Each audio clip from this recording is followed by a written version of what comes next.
Good evening, everybody, and welcome back to the Horizons discussion, the key media platform of the Center for International Relations and Sustainable Development.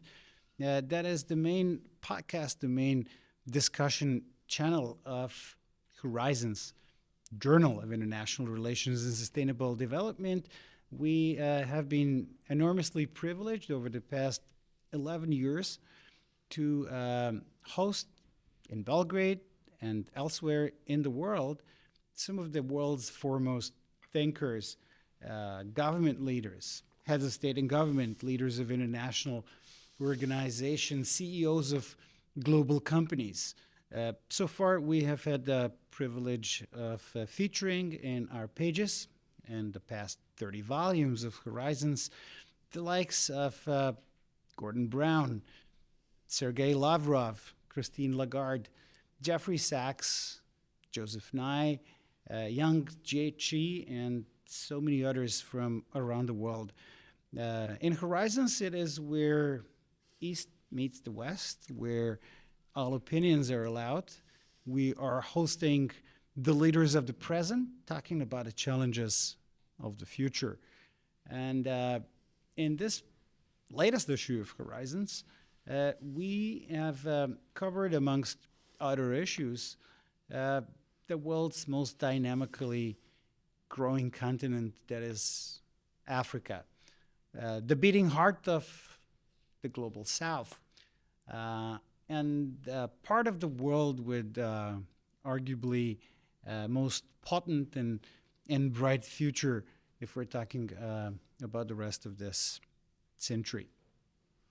Amongst our distinguished authors in the 30th issue of Horizons was our guest of today. His name is Odrek Rwabwogo. He is currently the head of the Presidential Advisory Committee on Experts in Industrial Development in Uganda. A fascinating friend of mine. I'm privileged to call Odrek a friend of mine, a person of humble roots who has grown into one of Africa's leading thinkers and policy makers, a participant in Uganda's amazing developmental cycle that is far from over. We're going to talk about it this evening. But in one of the recent coverage on Uganda and on what's going on in that part of the world, he was called Uganda's quiet reformer at the heart of economic strategy. As I said, comes from very humble roots, ended up with enormously formidable education, including at the University of Cardiff in the United Kingdom. He's been involved in politics for a while, including student politics in Uganda. But right now, he's spearheading President Museveni's efforts to reform Uganda and to push Uganda to the turbulent waters of the 21st century is to assure Uganda's growth, and together with Uganda's, the rest of East Africa's, and that of the continent. It is an exceptional privilege to have you with us, and I wish you a very warm welcome to Belgrade. Thank you very much, Vuk, for hosting me. It's a pleasure being hosted by the former Minister of the Republic of Serbia, Foreign Minister, and former President of the UN General Assembly. For us simple, humble people, we feel this is too big, the names you listed, too big a company for us to participate. But thank you for hosting me and for allowing me to write in the Horizons magazine and to give us the platform to speak about the things that matter for Africa and for the world and the allies we have across the world, especially in this region. Well, thank you very much, Odrek. And I'd like to start off our conversation with something that really struck me as I was looking at your piece for Horizons, for your as I was like editing, helping edit your essay, and this is about your experience during the COVID-19 lockdown. Uh, you spent it in the very remote South Sudanese village of Tirangor, if I'm not Pronounce it very mistaken. well. So,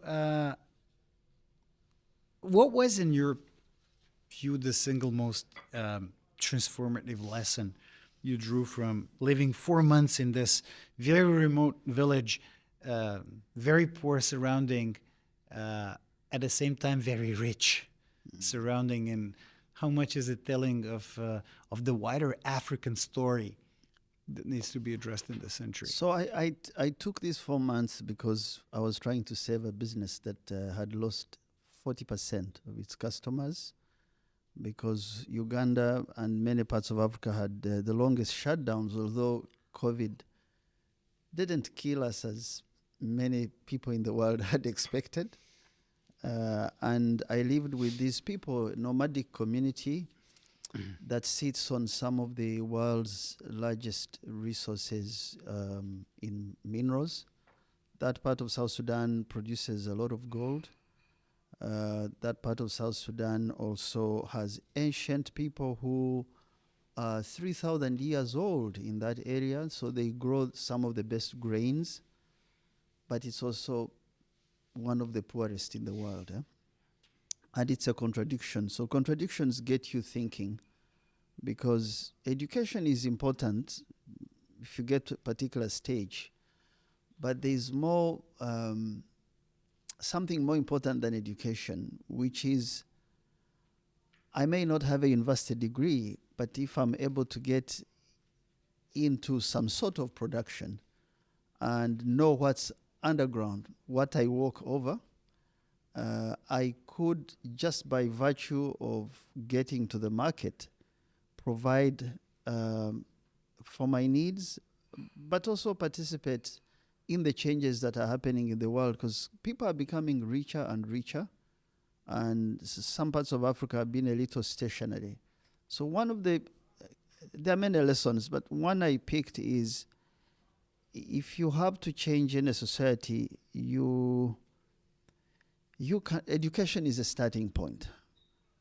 But you really need leadership that cares for the greater good of a community, because leadership for me is you walk ahead of your society regardless of the nature, stature, status of that society. You look ahead, you cast a vision, and you communicate it in a compelling manner for people to understand that they too can make it.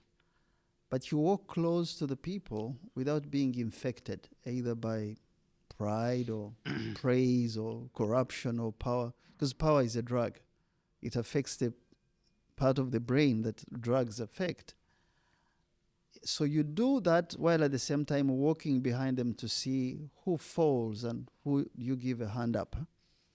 And in those societies, they are rich in culture, they are rich in products, they are rich in knowledge. They have some of the most, languages that have value, not yet written. But they are locked away from the world because the world moves at a pace so fast for those who participate. But these parts of our world that are not yet known require good leadership. And leadership is not presidential, ministerial. It's a village level. It is a canton level. Mm-hmm. It is having a bit of exposure, the elite of the world and Africa, and bring it to those communities to pull them up so they can have an income and get education and get health and stand on their own without aid. But that's fascinating thing that you say, like in referring to education, which I believe is a big thing and a big topic for Africa, not just for your part of the continent, but for Africa in general. In the context of what you just said, like, how should African countries or in African universities rethink curricula for the 21st century, so that the next cohort can do these things, and not just necessarily African universities, but African educational institutions. How do you think they should rethink, given the speed, as you mentioned, that we are witnessing when it comes to the change in the world? Africa had the earliest education. We have some of the oldest universities. If you've heard about Mali Kingdom, not the present-day country of Mali, there was a university called Timbuktu, and we did astrology, astronomy, we did medicine. Some of these things have been destroyed by radicalization now of politics because of lack of jobs. But something happened when you abandon what you know. You've created ground for building a better society, but you adapt something new that you're not used to. You change language. Africa in the last 150 years has had miseducation, if I can say, because education should strengthen some of the cultural values, some of the things. So the Japanese are the most educated, but they speak their language. It doesn't stop them from being innovative. So we abandoned what we had done for many years and adopted something that wasn't widespread. In my country and in many parts of Africa, you are not allowed to go to school unless you are son of a chief or a priest, not even daughters. And this is up to recent. Now, because of those who got education, being few, they formed our initial public service. And therefore, their attitude to education was all Western-facing and not the bottom-up. So we don't need necessarily to compete with universities. Universities can continue teaching humanities, philosophy, language, but technical skills, the ability to understand how to turn, because we were doing iron smelting 800 BC near in our neighborhood in Sudan at a place called Omdurman. But we abandoned all those skills and took up education that was sort of irrelevant to what is important for us. So technical colleges that help people take the gold industry, for example, and turn it into bangles, turn it into pharmaceuticals. You don't need to be a university graduate to make a car, to make a bicycle, to make household goods. That, for me, would transform many of those societies that are backward in terms of education, but it would bring them speed into the modernity, into the 21st century, because Africa is growing middle class, consuming, but importing a lot of what it consumes. Yeah, but like talking about those humanities and political science and all that, which is taught at university, and it does relate to history. It does relate to the present in terms of relations between states and so on. It does directly, I'd say, influence the extractive trade patterns that you were talking about in your article. I'll give this one fascinating example that you put in your article, that in Uganda sold $175 million worth of green coffee to one European country, then resold it for $4.5 billion. Now, what do you think of this context in which there's a history in which African countries has gone through a very different, very difficult phase and its development to do with the colonial legacy of the Western world, and how do you think it reflects on what you have in Africa today? So part of this blame should go to Africa. It's so every country acts in its best interest. The West didn't come to us until around 1840s in the 19th century, but we had heard about people from the West beginning around 1599, the Portuguese. We didn't act quickly to unite our own groups, to domesticate the knowledge that was already available on shipping, on weapons making, we lost a bit of that. Africa now is waking up to the fact that if you, we'll have 500 million young people by 2035. Of these, 40 million will be university graduates. What are you going to do to them if you do not keep the minimum value?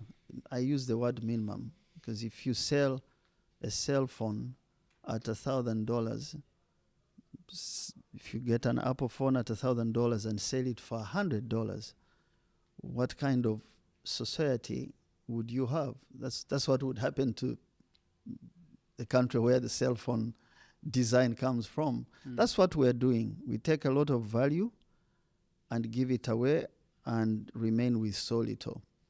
That realization is forcing us to begin to act together. You look at some of our borders. For example, the work I do is look at no man's land around us and have industrial parks where you share manufacturing and processing centers. You look for revenues, you look for investment to generate revenues that can create jobs. Example I gave of coffee is the same for almost everything, on fish, on cotton, on. We think that these are basics. There is more we could do if we simply first made sure that we provide, we defend ourselves, because we can produce all we need to defend ourselves in the sky, on land. If that is done, then we do not have any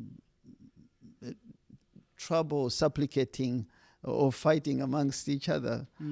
If we feed ourselves, which we are now doing really about 70 to 80% of African countries produce all the food we need, transport ourselves from point A to B, and add value to our cotton so that everybody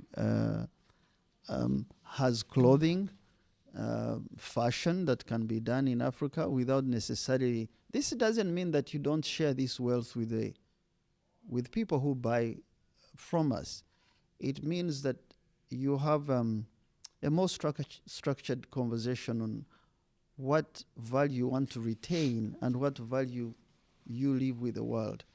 Nobody is hurt when value is shared. What hurts people and causes radicalization is lack of jobs, and lack of jobs are connected to lack of beneficiation of the minerals, the agricultural products that we have. That's really fascinating what you're saying, because like your own farming credentials are impeccable. You did work in farming, and you have grown businesses in farming. Now you're in charge of the industrialization in Uganda, amongst other things. But I'm going to ask you about Uganda right now. What is, you are the presidential advisor now, and you're a person in charge of the industrial development, if you will, advising the president on this and also on exports. What are the three top things that one should have in mind when one decides on whether to do business and or invest in Uganda? What are the three top things that you would recommend people in the world to think about? So there are about 4 countries that are all growing northward of 7.5% of GDP. and Uganda is one of them. So Uganda is like a teenager, 15, 17, 18. They consume a lot, and they eat 5 times in the day, but they are hungry. So we're taking in everything that you can think of. Fast-moving consumer goods, vehicles, pharmaceuticals.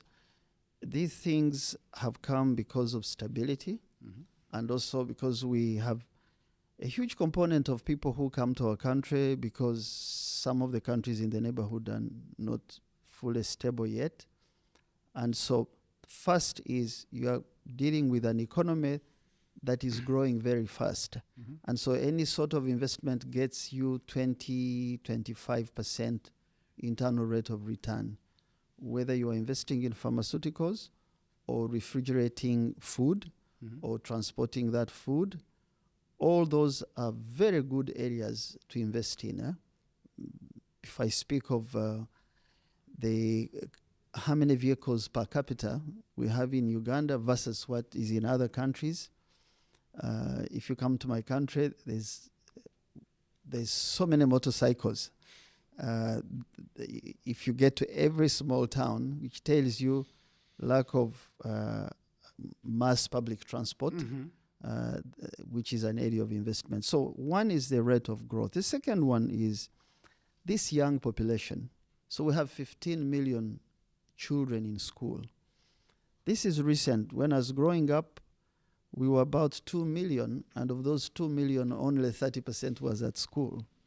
Now we have about 15, and if you think of those children in school and their needs, from food to clothing to transportation, and many of them are growing in the digital world where they see what's happening in the rest of the world. That young population is good labor force because it's educated, and anybody investing in the country would not suffer lack of. You may not have the highest level of skill sets, but you have for now low cost labor because it's changing. The country is growing. The third one is stability. Stability is key to project into the long-term growth. Uganda has been stable now 40 years, and that stability gives us we assure private capital. For example, if it's the only country you bring in $1 million, you take it out with 15% return and no questions asked. That's because we do not interfere with private sector or private ownership.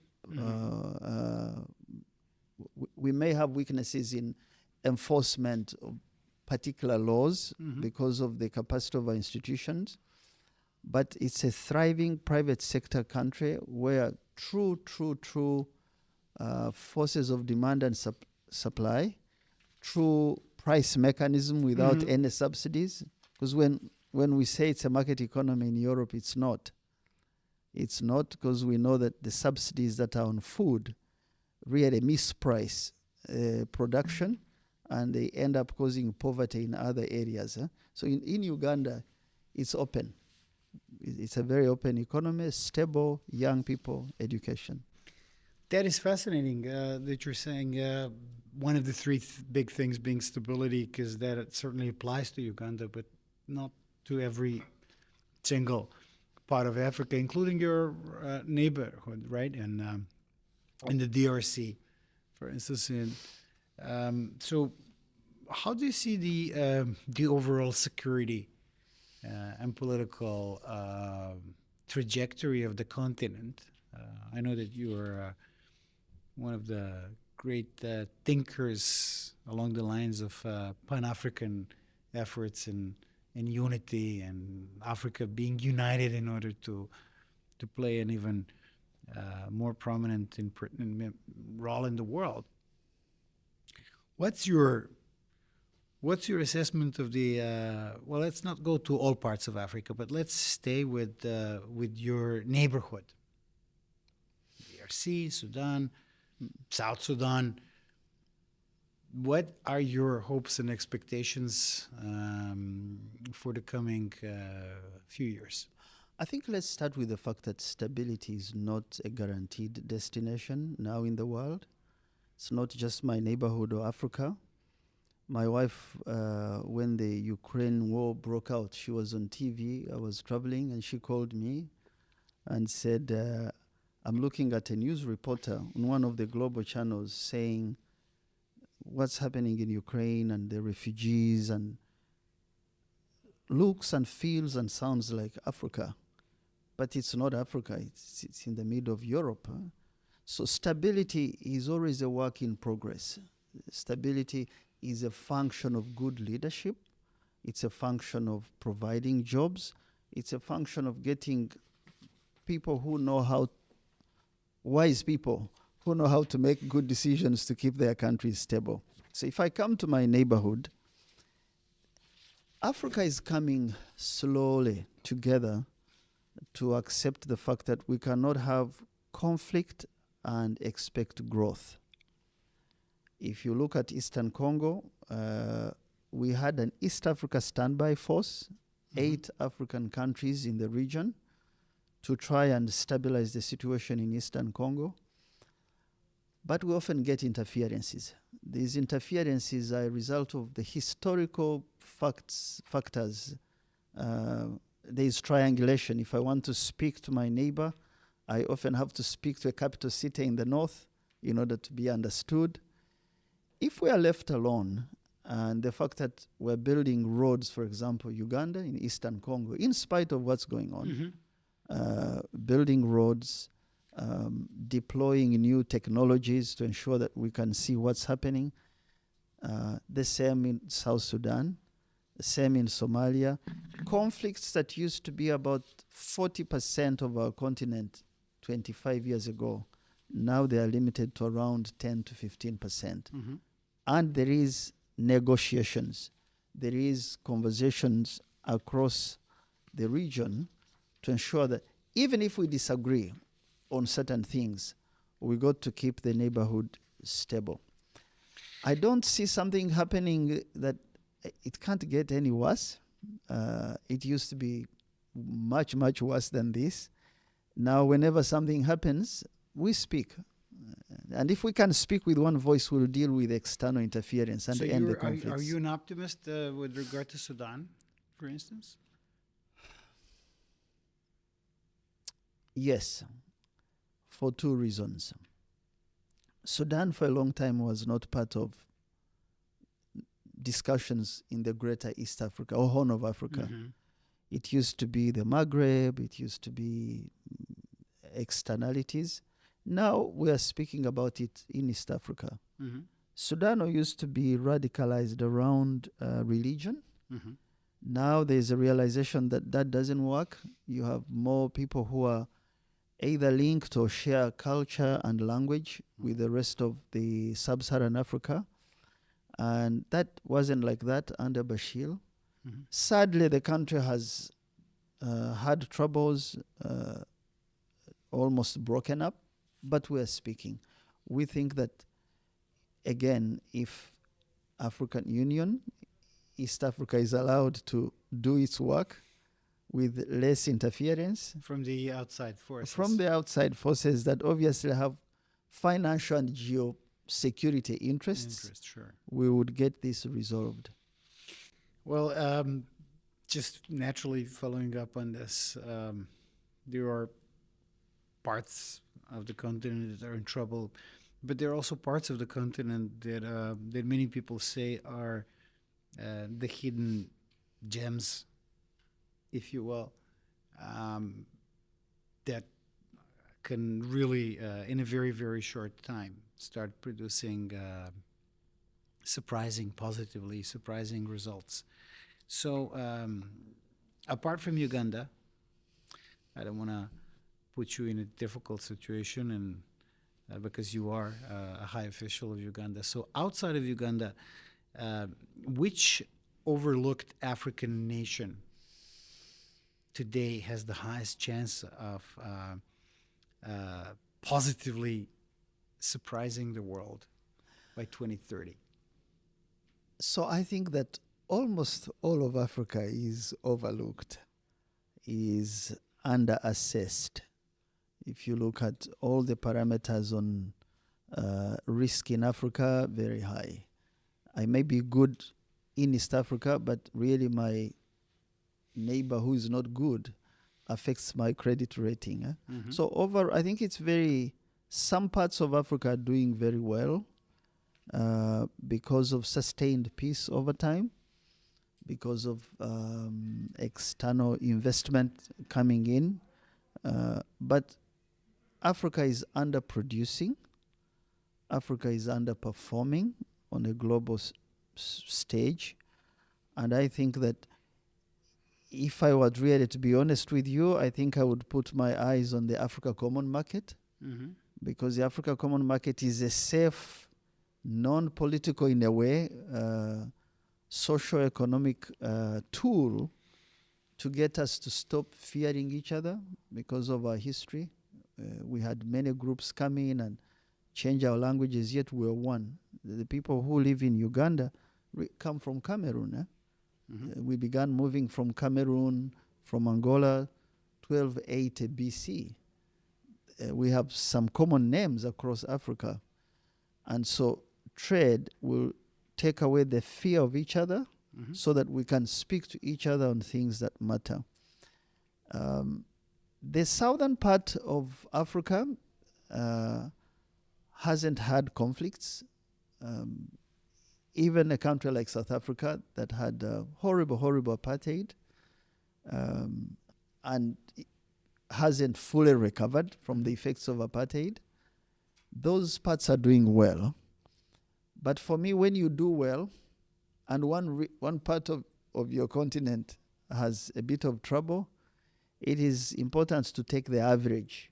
Sure. The average is underperforming. The Maghreb, which is above sub-Saharan Africa, may be doing very well, but the biggest market they'll ever have is sub-Saharan Africa.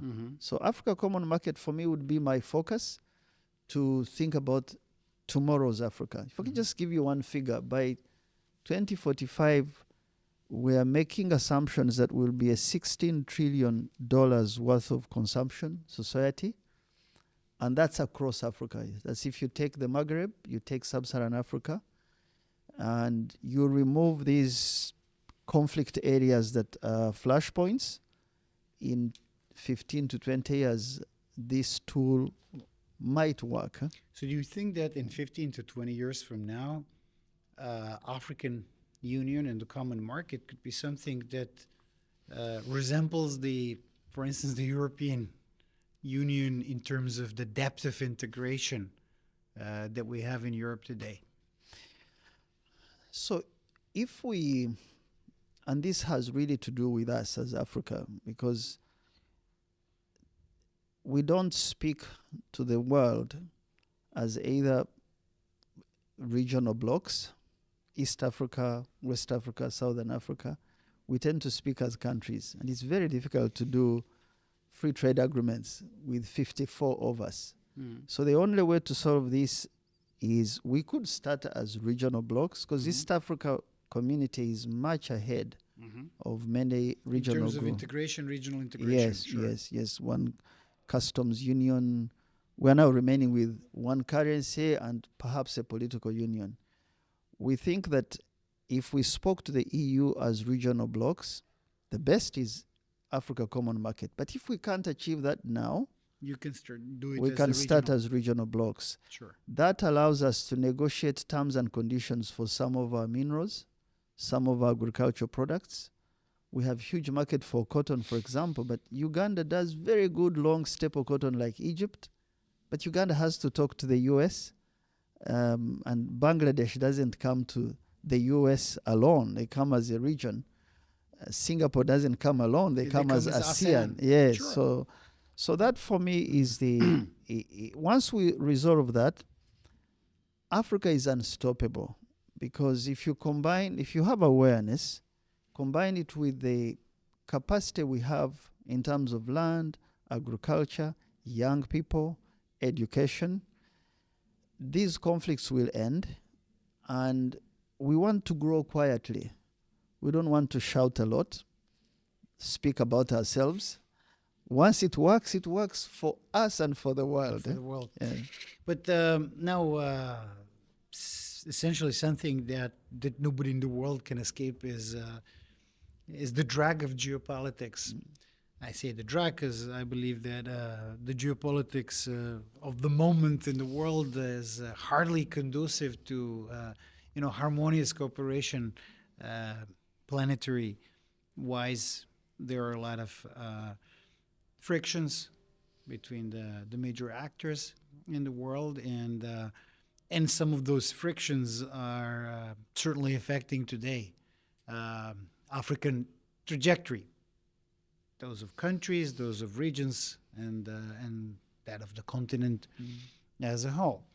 So, in the context of arguably the biggest and the most consequential geopolitical rivalry of our times, this is the rivalry between the United States and China, that essentially goes in every field.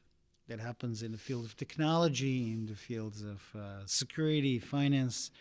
How do you see this rivalry playing out in the continent from where we stand right now? And to go one step further and to make it a little bit more difficult for you to answer, with Donald Trump as the tariff man and President Xi Jinping as the man who insists on the ongoing preservation of the global order, in which global cooperation through institutions is a priority.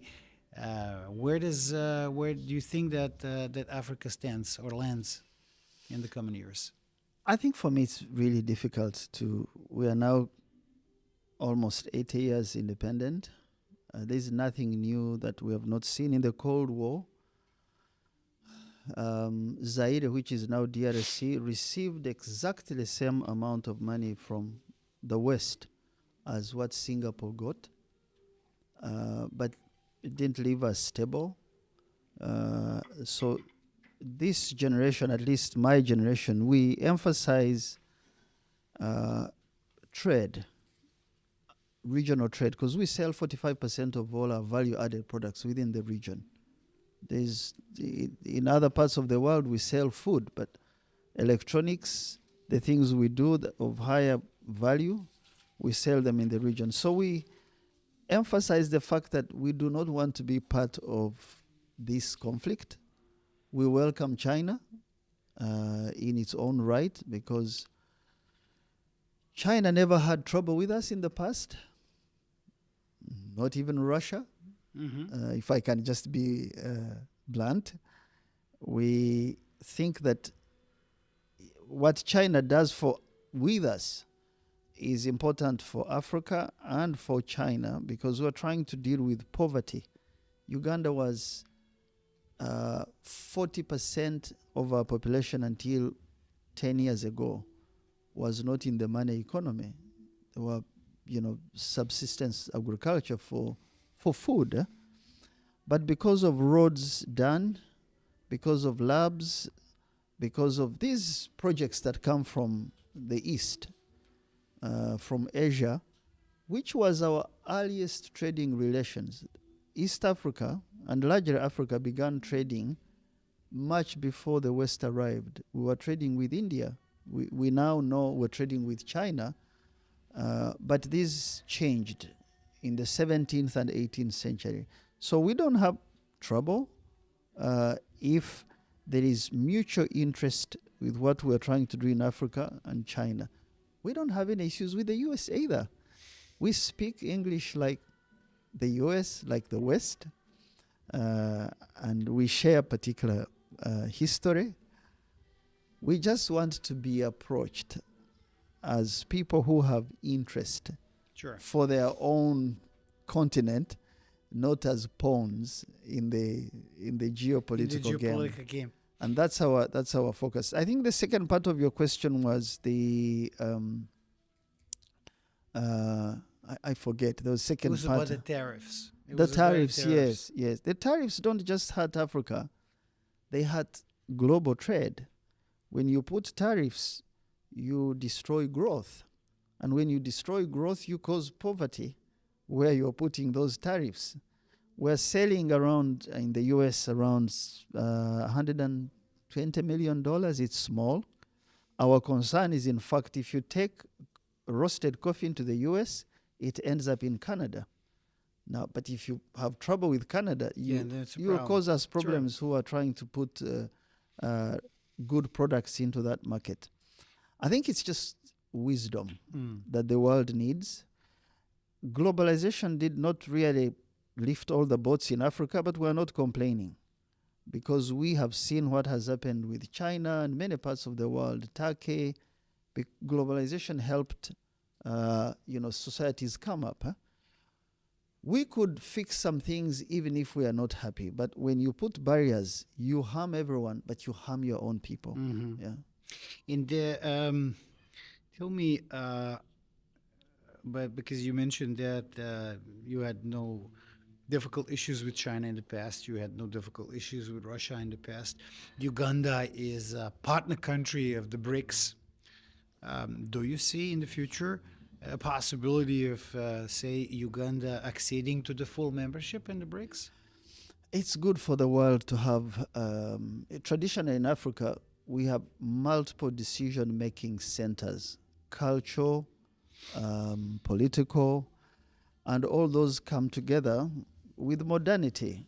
So we make some decisions that modern institutions ratify. So we see the world that way. There's no monopoly of good knowledge or ideas on how to grow. We don't see competition between the BRICS and the West. We think that the two can grow together. The West too, the US in particular, would benefit from competition so that there is discussion about decisions that affect the world. Climate change, food, disease control, capital, for example. Sure. Some of us in Africa really look at the misuse of capital. If you take entertainment industry, you take the sports industry and see how much people are paid a week.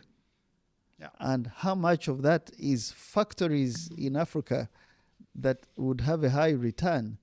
We think that multiple centers help to refine leadership. You would get good leaders if they're able to negotiate in a humble way, not using power as right. That's fascinating, and this leads me to the other question. You've been very diplomatic in how you have been answering things so far, so I really give you highest flying marks from my perspective from what I was doing in the past, and I was a diplomat, national and international. So who do you think, who is in your opinion, I'm not asking you about Uganda's official view, I'm asking you as a citizen of the world, obviously a citizen of the world who has been thinking very deeply about world problems and the world's future. Who is the strongest world leader today? That's a very interesting question.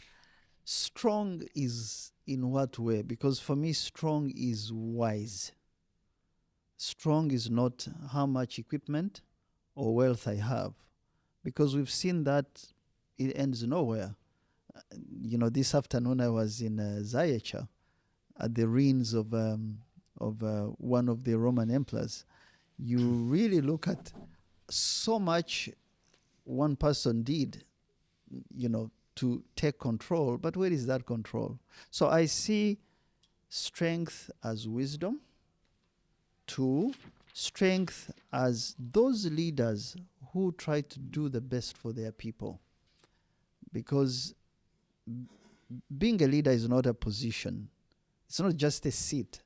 It is whether you have a heart to help your people join modernity or help them to not be misunderstood by the world and do a good job raising the stature of a nation, or being able to negotiate with the world in a mutual way, in a dignified way.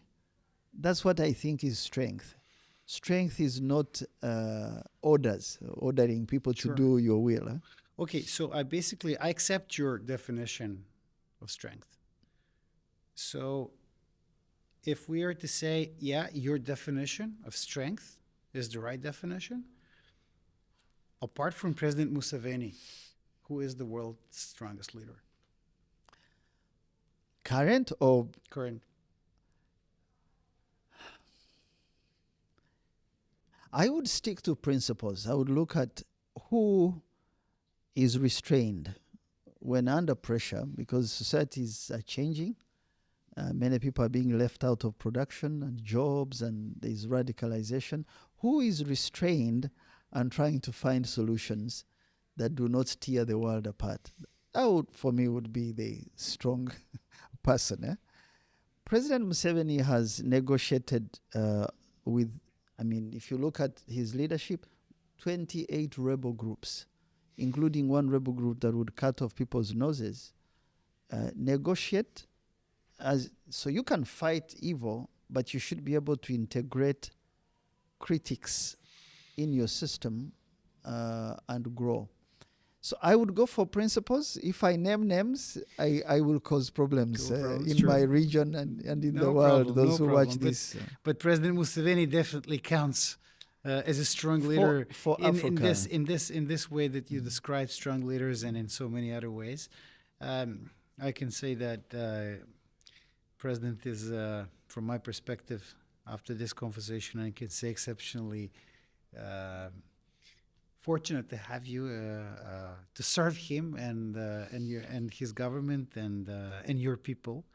I wish you the best of luck in all the endeavors that are ahead of you. I want to thank you for this opportunity to talk about Uganda, to talk about the continent, talk about the world. Thank you for the article, a very thoughtful article that you have provided for us. I really recommend to everybody to read the latest issue of Horizons, including very thoughtful reflections on Africa and Africa's future by our distinguished guest of today. This is not the last conversation that we're going to have in the context of this issue, where we'll be talking about artificial intelligence, about the future of finance, and about geopolitics in the context of technology race. So thank you very much for being with us this time around, and stay loyal to the Horizons. Thank you very much. Thank you for hosting me. Thank you. And for allowing us to speak about trade. It's very important for us more than anything else because it raises all the boats. Thank you.